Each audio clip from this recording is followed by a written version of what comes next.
بہت زمانے پہلے کی بات ہے۔ ایک دور دراز ریاست گلزارن میں ایک انصاف پسند بادشاہ حکومت کرتا تھا جس کا نام تھا بادشاہ ذیلان۔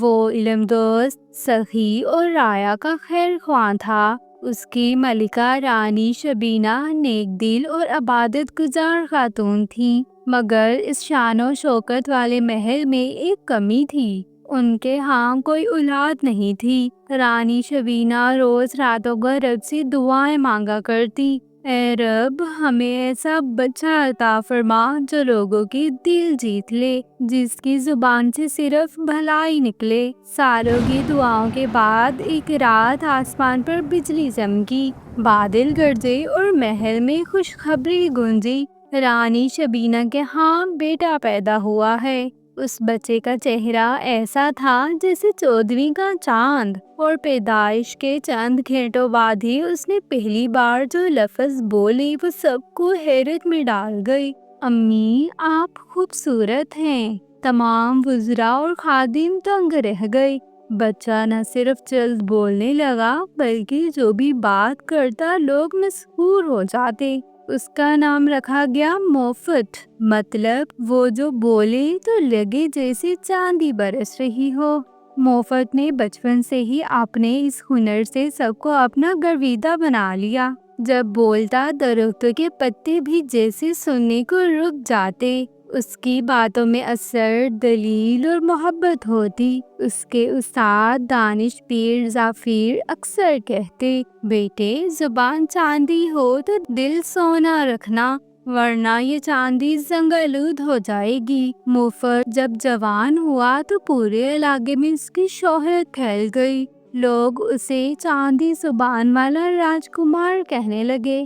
وقت کے ساتھ ساتھ موفٹ کے دل میں غرور آنے لگا۔ وہ سمجھنے لگا کہ اس کی زبان ہی سب کچھ ہے۔ اسے سچ بولنے، دل دکھانے یا انصاف کی فکر کرنے کی ضرورت نہیں۔ ایک دن ایک بوڑھی فقیرنی محل کے باہر آئی اور بولی، راجکمار تمہاری زبان کی مٹھاس آزمائش میں ہے، سچائی سے دوری تمہیں اندھا کر دے گی۔ موفٹ نے ہنستے ہوئے جواب دیا، اے بوڑھی اماں، میری زبان سے تو شہزادیاں خواب دیکھتی ہیں، بادشاہ راستے بدلتے ہیں، تم مجھ سے کیا آزمائش کرو گی؟ فقیرنے نے صرف مسکرا کر کہا، یاد رکھنا چاندی کی زبان پر زہر بھی چڑھ سکتا ہے۔ کچھ دنوں بعد موفٹ کو خبر ملی کہ پڑوسی ریاست ناروستان کی شہزادی زرینہ اس سے ملنا چاہتی ہے۔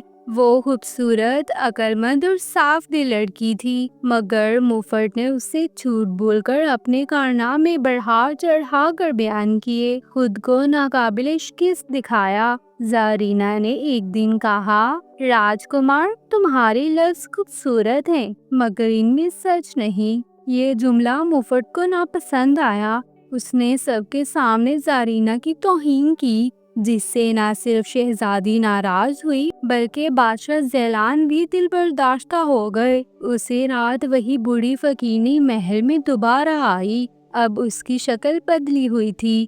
وہ دراصل روح سچائی تھی جو وقتاً فوقتاً دنیا کے شہزادوں کی آزمائش کرتی تھی۔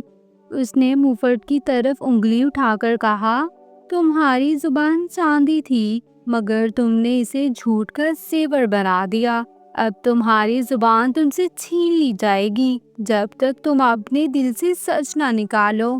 اگلی صبح موفٹ جاگا تو بولنے کی طاقت کھو چکا تھا۔ موفٹ محل چھوڑ کر تنہا جنگلوں، بستیوں اور پہاڑوں میں گھومتا رہا۔ وہ اب صرف دوسروں کو سن سکتا تھا، اور پہلی بار اس نے دل سے لوگوں کا دکھ، ان کی کہانیاں، ان کی سچائیاں محسوس کی۔ ایک دن اس کی ملاقات ایک اندھے لکڑہارے بابا شمروز سے ہوئی جو سننے میں ماہر تھا۔ بابا شمروز نے کہا، بیٹے جب انسان سننا سیکھ لے تو بولنا نعمت بن جاتا ہے، ہتھیار نہیں۔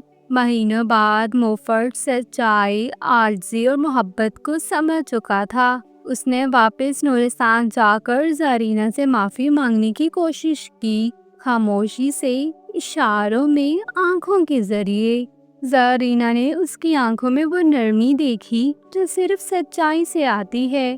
اسی لمحے فقیرنی روح سچائی ظاہر ہوئی اور کہا، موفٹ، تم نے خاموشی میں جو سیکھا وہ الفاظ میں ممکن نہ تھا۔ اب تمہاری زبان واپس کروں، لیکن اب وہ صرف سچائی کے لیے بولے گی۔ موفٹ کی آواز لوٹ آئی، مگر اب پہلے جیسی نہیں تھی۔ اس میں غرور نہیں بلکہ درد، احساس اور محبت تھی۔ اس نے بادشاہی کا لالچ ترک کیا اور ریاست کا استاد، مشیر اور رہنما بن گیا۔